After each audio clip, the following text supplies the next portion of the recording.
Since this massive years-long scam came to light, you have said repeatedly, quote, "I am accountable." But what have you actually done to hold yourself accountable? Have you resigned as CEO or chairman of Wells Fargo? The board, I serve at Have you resigned? No, I've not. All right. Have you returned one nickel of the millions of dollars that you were paid while this scam was going on? Well, first of all, this was by 1% of our people. That's not my question. My question, this is about responsibility. Have you returned one nickel of the millions of dollars that you were paid while this scam was going on? The board will take care of that. Have you returned one nickel of the money you earned while this scam was going on? And the board will do. I will take that as a no then. Have you fired a single senior executive? And by that, I don't mean a regional manager or a branch manager. I'm asking about the people who actually led your community banking division or your compliance division. We've made a change in our regional, to lead our regional bank. I just said, I'm not asking about regional managers. I'm not asking about branch managers. I'm asking if you have fired senior management, the people who actually led community banking division, who oversaw this fraud, or the compliance division that was in charge of making sure that the bank complied with the law. Carrie Toll said. Did you fire No. any of those people? No. Okay. So you haven't resigned. You haven't returned a single nickel of your personal earnings. You haven't fired a single senior executive. Instead, evidently, your definition of accountable is to push the blame to your low-level employees who don't have the money for a fancy PR firm to defend themselves. It's gutless leadership. In your time as chairman and CEO, Wells has been famous for cross-selling, which is pushing existing customers to open more accounts. Cross-selling is one of the main reasons that Wells has become the most valuable bank in the world. Wells measures cross-selling by the number of different accounts a customer has with Wells.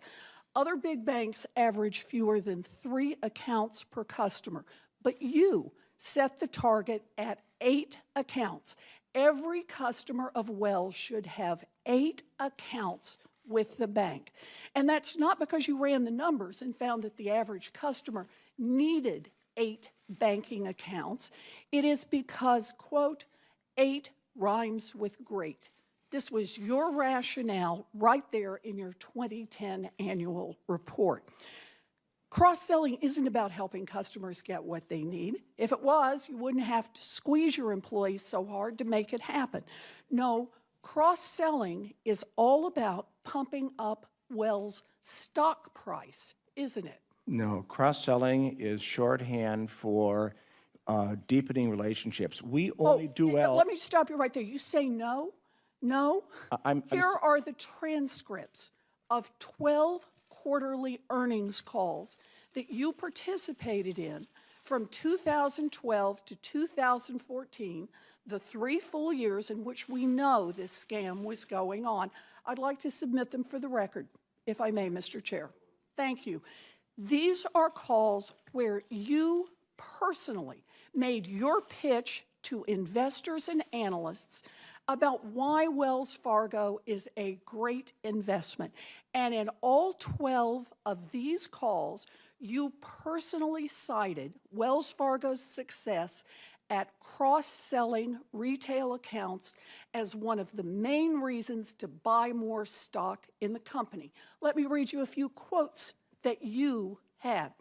April 2012, quote, "We grew our retail banking cross-sell ratio to a record 5.98 products per household."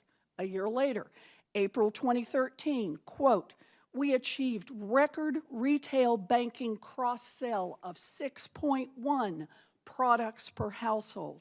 April 2014, quote, "We achieved record retail banking cross-sell of 6.17 products per household." The ratio kept going up and up, and it didn't matter whether customers used those accounts or not. And guess what? Wall Street loved it. Here is just a sample of the reports from top analysts in those years. all recommending that people buy Wells Fargo stock, in part because of the strong cross-sell numbers. And I'd like to submit them for the record. Without objections. Thank you, Mr. Chair. So when investors saw good cross-sell numbers, they did while this scam was going on.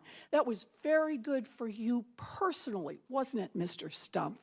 Do you know how much money, how much value your stock holdings in Wells Fargo gained while this scam was underway? Well, first of all, it was not a scam, and cross-sell is a way of deepening relationships. When customers use We've been through this, Mr. Stumpf. I asked you a very simple question. Do you know how much the value of your stock went up while this scam was going on? It's all of my compensation is in our public Do filing. you know how much it was? It's all in the public filing. Oh, you're right. It is all in the public records because I looked it up. While this scam was going on, you personally held an average of 6.75 million shares of Wells stock. The share price during this time period went up by about $30, which comes out to more than $200 million in gains, all for you personally, and thanks in part to those cross-sell numbers that you talked about on every one of those calls. You know, here's what really gets me about this, Mr. Stumpf. If one of your tellers took a handful of $20 bills out of the cash drawer, they'd probably be looking at criminal charges for theft. They could end up in prison. But you squeezed your employees to the breaking point so they would cheat customers and you could drive up the value of your stock and put hundreds of millions of dollars in your own pocket. And when it all blew up, you kept your job, you kept your multi-million-dollar bonuses, and you went on television to blame thousands of $12 an hour employees who were just trying to meet cross-sell quotas that made you rich. This is about accountability. You should resign. You should give back the money that you took while this scam was going on, and you should be criminally investigated by both the Department of Justice and the Securities and Exchange Commission. You know, this just isn't right. A cashier who steals a handful of 20s is held accountable, but Wall Street executives who almost never hold themselves accountable, not now and not in 2008 when they crushed the worldwide economy. The only way that Wall Street will change is if executives face jail time when they preside over massive frauds. We need tough new laws to hold corporate executives personally accountable, and we need tough prosecutors who have the courage to go after people at the top. Until then, it will be business as usual. And at giant banks like Wells Fargo, that seems to mean cheating as many customers, investors, and employees as they possibly can. Thank you, Mr. Chair.